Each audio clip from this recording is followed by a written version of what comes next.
A química está presente em todos os lugares e em todas as coisas que podemos ver. Tudo em nosso planeta é formado por partículas, elementos químicos e substâncias.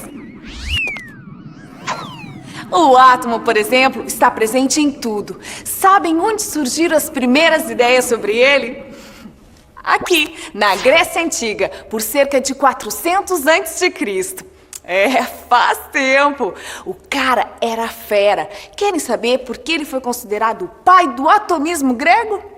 Nesta época de descobertas, afirmei que o átomo era a menor partícula da matéria. Além disso, esse mesmo átomo é indivisível. Ou seja... Não pode ser dividido. Essa garota sabe tudo. Demócrito era o cara. Mas não acabou não, tem muito mais.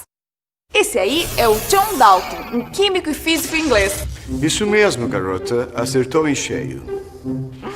Então explica aí pro pessoal sobre a sua teoria. Com muito prazer. No século XIX, eu desenvolvi uma nova teoria atômica da matéria. A teoria dizia que toda a matéria era formada por partículas extremamente pequenas, chamadas átomos, que os mesmos eram indivisíveis e que o número de átomos diferentes que existem na natureza era relativamente pequeno, que a formação dos materiais se dava por meio de diferentes associações entre átomos iguais ou não. Enfim, Dalton conseguiu dar uma interpretação mais real e objetiva para a estrutura da matéria. E esse é outro amigo meu. Olá, sou J.J. Thomson. Em 1897, descobri depois de uma série de experimentos a natureza elétrica das partículas. Nascia ali talvez a maior descoberta até aquela data, o elétron. E ainda contribuí de forma significativa para o estudo do átomo. Verifiquei também a existência de outra partícula diferente. Através de meus experimentos, verifiquei que existiam partículas menores que o átomo e eram dotadas de carga negativa. Abandonou-se então a ideia de que o átomo fosse uma bola maciça e indivisível. Ou seja, para ele, o átomo era uma esfera positiva cheia de partículas negativas, os elétrons. Esse modelo ficou conhecido como pudim de passas. O pudim seria a esfera positiva e as passas, os elétrons. Que delícia esse pudim, hein? E confesso que eu estava faminto quando fiz o experimento.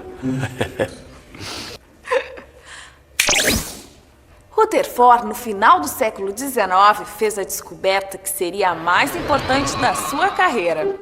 Poderei eu explicar a minha descoberta? Ah, sim! Tenha bondade! Através de um experimento com radiações alfa e placas finíssimas de ouro, consegui reformular o modelo atômico, incidindo essas radiações sobre a placa, quase transparente de tão fina.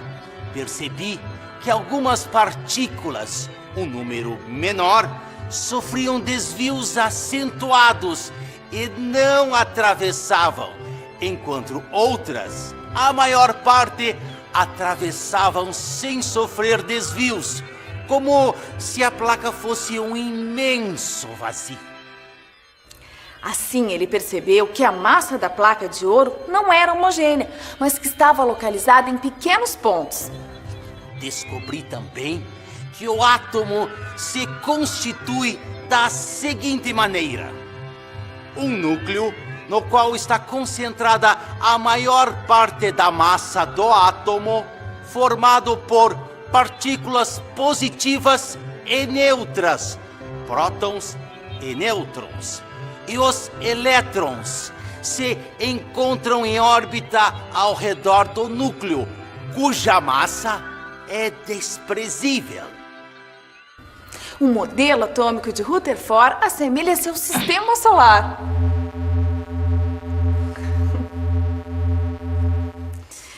O cara entendia mesmo do assunto, hein? Esse é o Niels Bohr, que mais tarde se junta ao Rutherford para aprimorar o modelo criado por ele. Bohr introduz as ideias da mecânica quântica. Assim consegui estabelecer que os elétrons se encontravam em órbitas que estavam sempre em movimento circular ao redor do núcleo. Ele ainda confirmou que as energias dos elétrons se encontravam quantizadas, as quais foram chamadas de camadas ou níveis de energia.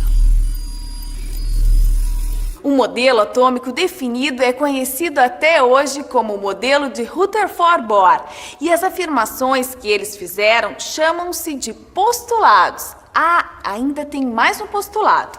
Nós dois juntos ainda descobrimos que o elétron, no seu estado estacionário de energia, ou seja, sua situação natural ao redor do núcleo, tem energia constante. Nessa condição, o átomo encontra-se em seu estado mínimo de energia, chamado estado fundamental. Ah, esse aí vocês já conhecem. É o Albert Einstein. Ele criou a teoria da relatividade. Toda a mecânica clássica pôde ser explicada através desta teoria.